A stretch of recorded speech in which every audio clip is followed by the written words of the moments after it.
I can actually move closer to the window here. Hi, everyone. We are live and really excited to get started with our next interview. We have our amazing guest, Nancy, and I'm really excited about spending some time with Nancy, not only to just talk about the projects that Nancy's been working on, but also talk about the work that she's been doing in really working through channels like food services, really working through what people are eating, and the idea that if we can make that change, if we can start to understand what these ecosystems, what these systems are that need to change, this is how we can make not only lasting change kind of in the world, but we can make a change that really helps support many of the causes that we keep near and dear to our hearts. So whether many of us are vegan initially because of health, initially because of the environment, or maybe we were drawn to this through the animal rights movement, the idea is understanding kind of the food system and what it's doing and how it's operating, and making that paradigm shift can really be a dramatic kind of way forward. So I'm excited today to kind of dig into some of those concepts, have her educate us, as well as I've known Nancy for a while, so it's just exciting to have a chance to chit chat and kind of talk about all the great work that Nancy's doing. So Nancy, welcome to today's program. Hi, thank you. I'm very excited to be here. Oh, perfect. So just so we ground things, everyone really loves it when we kind of let everyone know how long people have been vegan, and maybe give them a little bit of glimpse into your vegan story. So just how many years, and then a little bit about your vegan journey. Sure. I always love talking about that. I actually went officially 100% vegan about the third week of July in 2014. So that's going on 6 years now. Okay. My journey to going vegan, I think it started when I was in my teens, and I went vegetarian. I got into meditation and I went vegetarian because at that time there was no internet. So we just had a few books and hearsay and magazines. And I remember seeing that it was more spiritual. And I thought, well, that makes sense, you know. And I learned something about the health. And I remember thinking, oh yeah, all nutrition starts with plants because animals eat plants. And it just made sense to me. And it was about, that was about the depth of it, you know. Okay. So I was vegetarian, meaning I still ate dairy and eggs, for about 7-8 years. And then I just decided to start eating animals again. And I didn't realize until actually much later when I went vegan why that happened. And it was really to just get back into being more normal, I guess. No, it can be very society pressures and when you're the odd one out. And even though vegetarian wasn't necessarily thought of as something weird, it was still kind of like vegan was maybe even just up to a few years ago, where you really didn't have many options. So but I couldn't get back into eating red meat, and I really never thought about it that much, other than I just didn't want to eat it, probably more health, you know, than anything else. And I just, something about red meat just always seemed weird. And then about, it would be 6 years ago in June, I came across some undercover animal agriculture videos online, and I was absolutely shocked and horrified. And so I decided to really research this and say, what is going on here? Because this is just horrible. Yeah. And through that journey of researching, I went to all different kinds of websites. Very quickly, within about a week, I decided that I was going to stop eating animals. Wow. And I also studied about the dairy industry, and then everything started making sense to me. And I had been in the health field for many years. I have a master's of science in health science. I've done personal training and studied a lot of nutrition. I taught nutrition in college classes, where I learned actually a lot about nutrition when I was teaching it. And one thing and I was always into healthy eating, quote unquote, healthy eating. And I always laugh, like when you go into a grocery store and they have a health food section, doesn't it make you wonder what else is in what the rest of the store? Like, yeah. Within the 90% unhealthy section. And actually it's true, it is, because a lot of food's packaged. We live in a mass-produced society. And knowing that the food industry really didn't care about us that much, and I thought, well, what chance would the animals have of having any semblance of, you know, treatment? So it started making sense, and I realized they're being mass-produced in the billions every year. And so that was really got started on my journey. And then honestly, I had an intuition that came back to me that I just felt that it was wrong to eat animals. It was more like an intuition, which is usually a combination of perception and facts and things that we kind of mix together in ourselves and then come to a conclusion. We just feel that something's wrong. Yeah. But it was really studying all the issues. I learned about the environment. I had known nothing about how the food systems worked. I learned about how, so many crops are grown for animals, something like 60 to maybe 80% of a given crop that's produced is for food animals. And it didn't make any sense to me.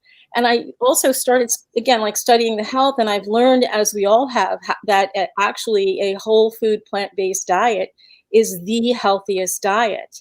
And that, animal products in very specific ways, and research has shown time and time again, ways that they actually damage our bodies.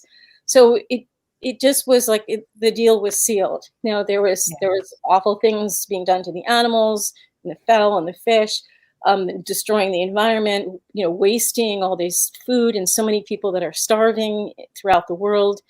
It just didn't make any sense anymore to eat. And then I also felt that when I switched to the plant-based diet and tried to all my purchases be as compassionate as possible. Mm-hmm. And so when I did that, I felt such a sense of relief and joy. It was like, wow, this is such a joyful, fabulous way to live.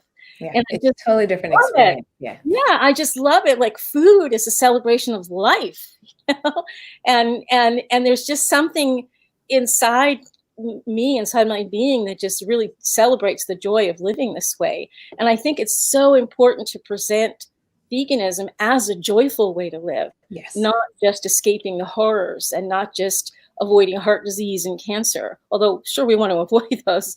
Absolutely. I mean, yeah. But I apologize. I don't mean to make a joke out of it, but before we want to avoid those, but especially when you're approaching something like food, and when we're actually asking for people to change what they're eating, we have to identify the reasons for their behavior, because we're seeking a behavior change. And as part of my healthcare professional education and experience, and speaking with people and working with people, and I've realized that the primary motivations people have for food choices are pleasure and social connection.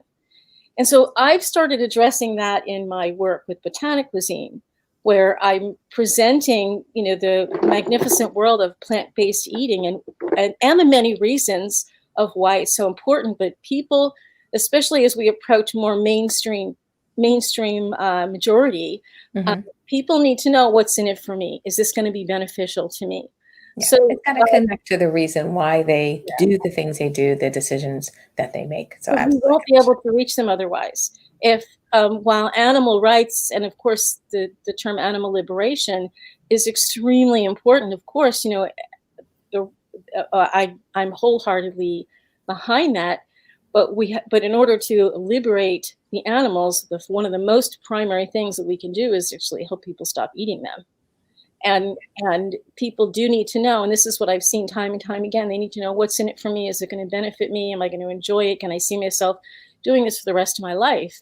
And so that's why it's so important to present going vegan as something joyful and delicious and abundant and healthy.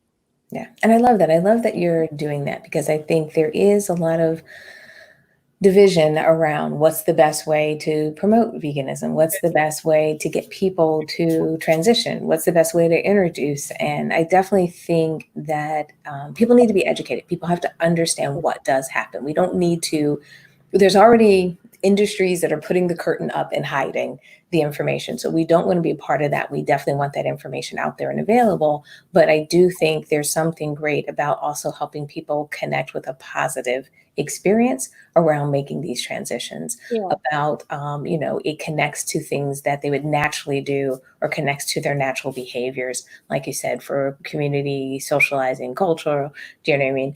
For pleasure and so forth. So if we can help bring those things together, we can save animals, we can keep people vegan, we can do so much more by kind of bringing it all together. So walk me through what you're doing with your business. Like, how did you kind of transition from the idea of you brought all this great experience, education, and so forth to the table. You're passionate from an animal rights standpoint, but how did you kind of make that transition into the business? And maybe give us an idea when you started the business, and then how did you kind of turn that into a business? What did you think would be your initial business model? Well, about almost 3 years ago in October, I was at a family reunion in Chicago, and we were downtown. We were together a few days, and every night we'd meet for dinner. And then during the day, different groups would get together. So we would go to these restaurants, and there'd be 20, 22 of us, and we'd be sitting down. And the restaurants that I was at didn't have anything vegan on the menu or plant-based, even as an entree they just had side dishes. And so I would get my side dishes and salad. And then the few people around me, they would always ask me some questions about why I was vegan or a little bit about it. And so especially when you're eating, and this is like, well, this is my time to say something. So I would try to walk a very fine line between, no, I mean, I'd be being respectful and making it a conversation that they'd actually want to be in, and then being very honest also about why, so I would say a few things. And as I looked around, I thought, people are curious and they want to know, and most people do want to do the best thing, but they just don't know what that is or how. And I thought, I wouldn't expect most people to come into a restaurant like this and just have a salad and sides, even if they understand what I'm saying. And I realized that how the plant-based food industry has been growing exponentially, but restaurants haven't really caught up with it yet. And that I really I know that if more plant-based vegan options are available, that people will choose those. And it's proven time and time again, restaurants that incorporate these options do very well. It only helps their business. And then some restaurants, every now and then you hear of a restaurant that's actually gone vegan, or a vegan place that starts up, and they do very, very well. So that was really how the idea was born, out of being with my family and 22 people at a restaurant like this, and seeing how if the options were there, they would try them. And there is a curiosity about people, from people about what this whole plant-based vegan thing is about. Yeah. So walk me through the process. Do you work with an individual restaurant, go in and say, let's talk about what you can do? How do you develop menus? How do you develop prep bars? I mean, walk us through kind of the service and how you're helping these restaurants make that transition. Well, I started by going around to some restaurants and bringing some samples and just walking in and saying, can I speak to the manager or the owner? And they would come up to me and they would have a great conversation. They would try a little bit of the food, but they really didn't want to move forward. They still had the kind of excuses, or they seemed to be like at a loss of what to do.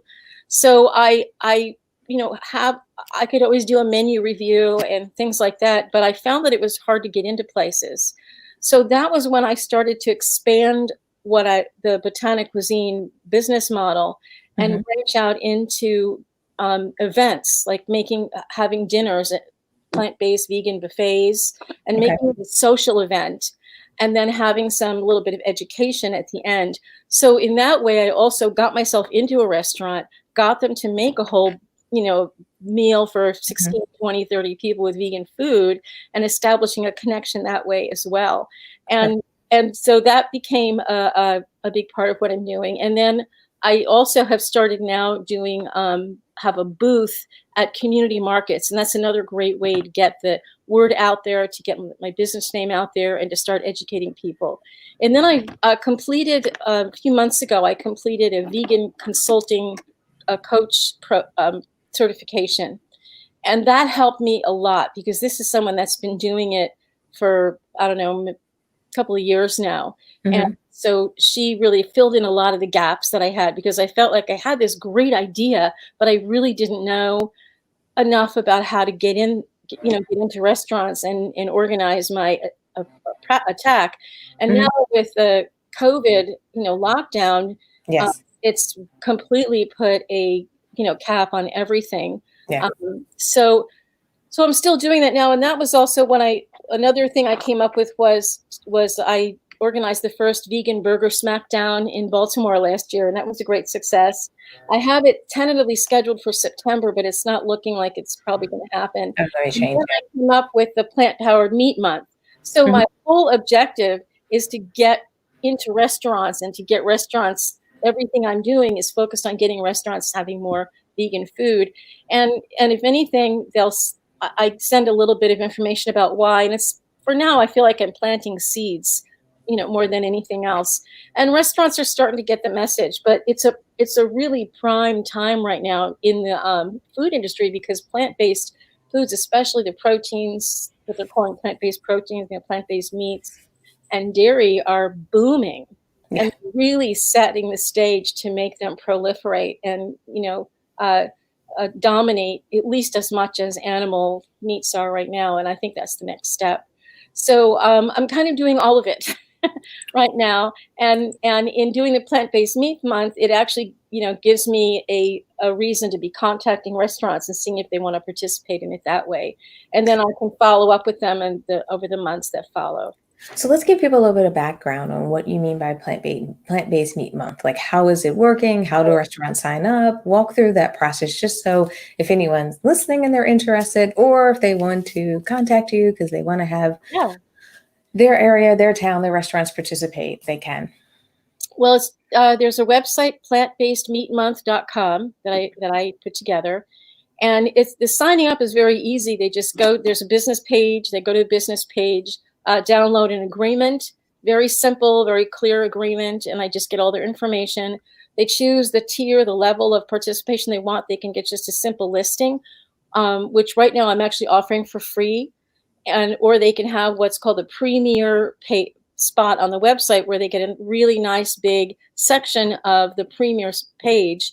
And they get their food photos and a description and a little bit more information about them, about the restaurant, so that people get a bigger bite of their food and what they do right off the bat. So those are the sign up. And in addition to the plant-based meat month, I decided to how can I get the average person, the consumer, involved in this, instead of just having a listing. So I came up with having a Friday night party every Friday night, a Zoom party. And I actually am going to put it on Facebook Live as well. And they're free. Right now, at least about 34 people or so have signed up for July 3rd. So every Friday night from 6 to 7 Eastern time, nice. Zoom in together and show off our plant-based food. And I'm saying, plant-based food only. If you're eating meat, just don't tell us. Or tell us it's plant-based, because you can do that now. Look at this great burger. Yeah, it's a Beyond Burger. Hopefully we can convince them. We don't want to see, and that's really the point of it, And there'll be a little bit of education there too. But again, that idea of food, focusing our focus of food as pleasurable, enjoyable, fun, and social. It's a social experience. Because once people identify eating this way with pleasure and with fun, they're going to want to do it. You can't really scare people away from their your eating habits. It just doesn't work. Yeah. And I think sometimes, even the reason people sometimes struggle with making the transition is they have all these memories that are built around food. Yes. Memories built around things like Thanksgiving, memories built around things like cookouts and summertime.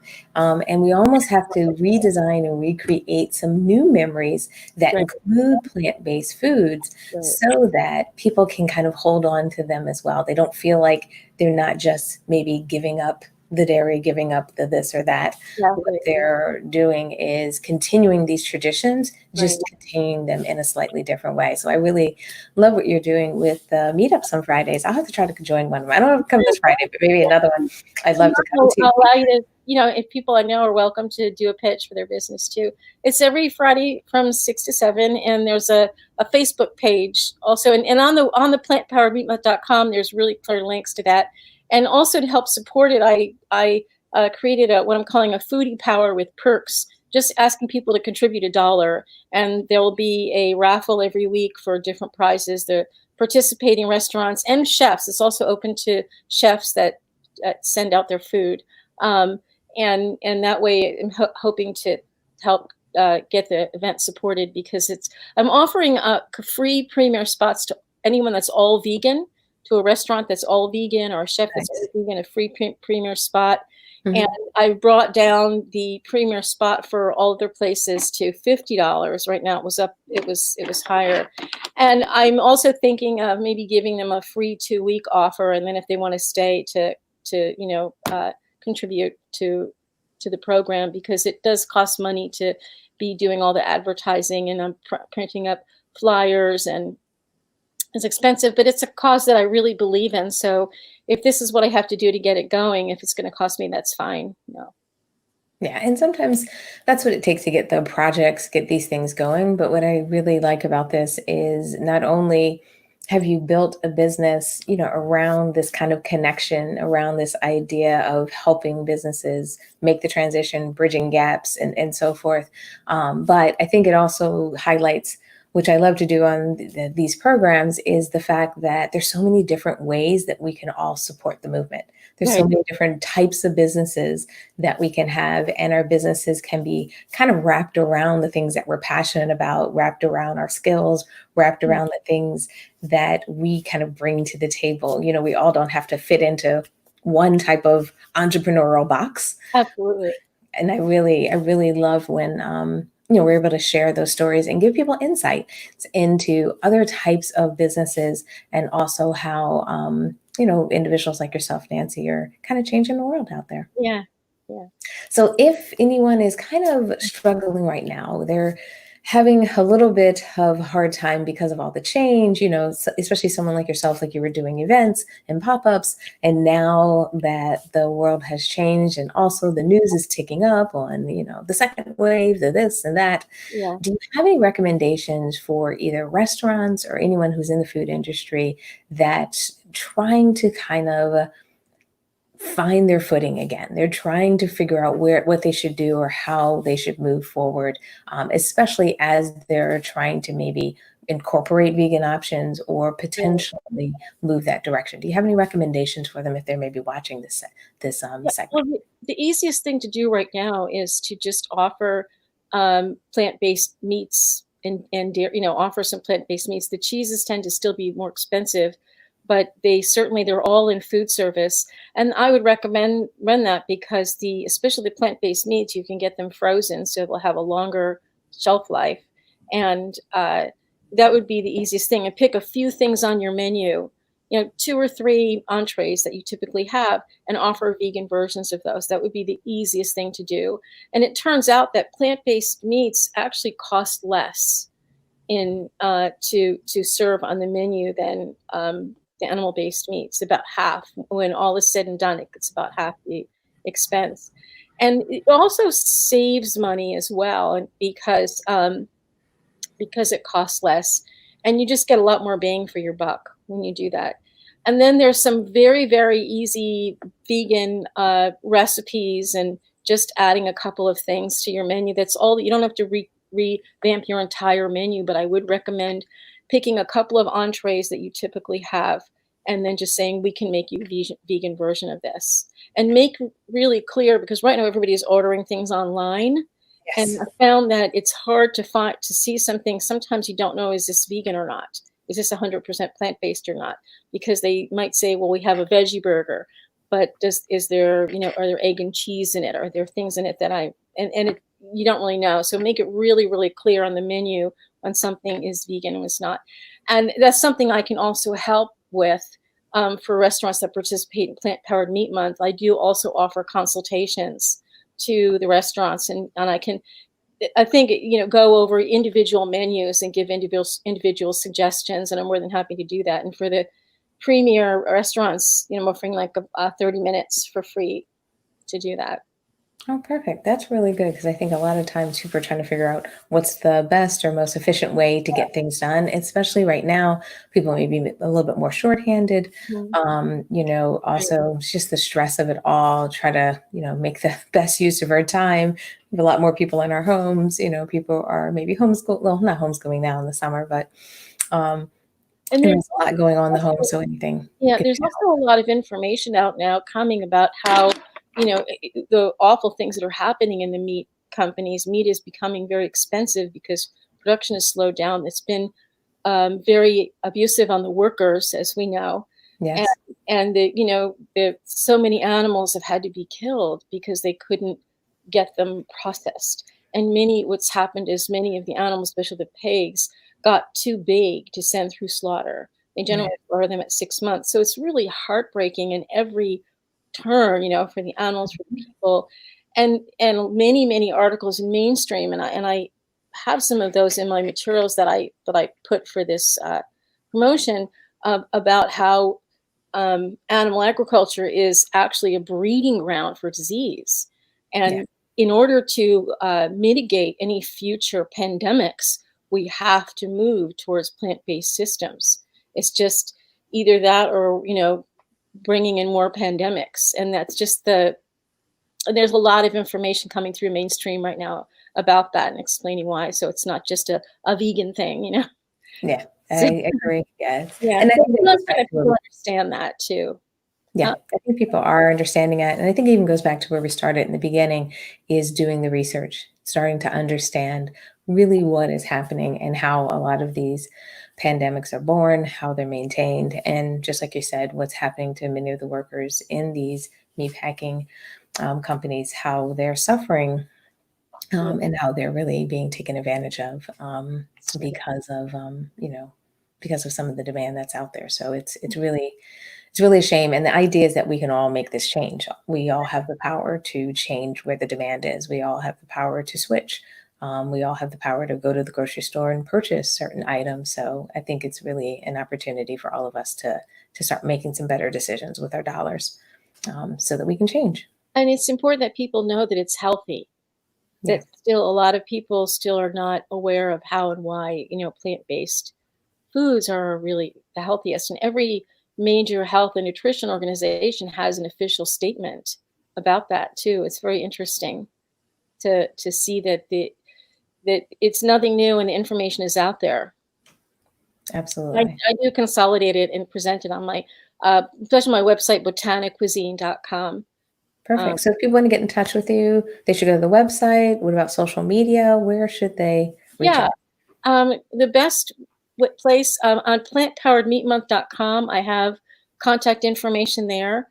You can also send me an email to Nancy P, NANCYP, at botaniccuisine.com. It's one word, one C, BOTANICUISINE.com.